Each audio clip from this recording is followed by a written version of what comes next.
तमाम भक्तगणों से अनुरोध है कि मां काली मंदिर का अधूरे कार्य को पूर्ण करने में आप सबों की सहयोग की जरूरत है।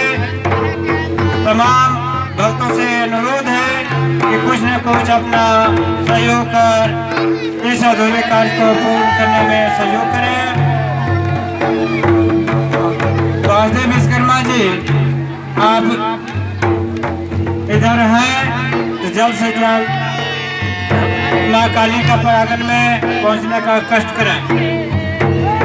वासुदेव विश्वकर्मा जी, जहाँ पर भी होंगे आप माँ के पास जल्द से जल्द पहुंचने का कृपा करेंगे।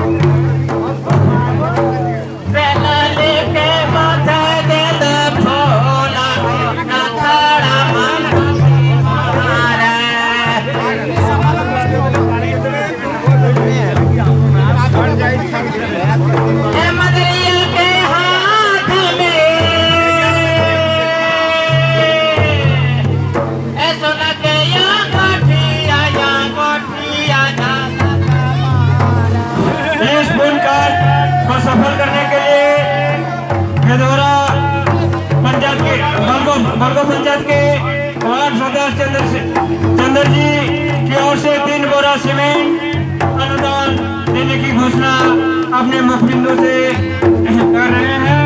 इसके लिए हम सबों का मां काली का उनका योगदान और आशीर्वाद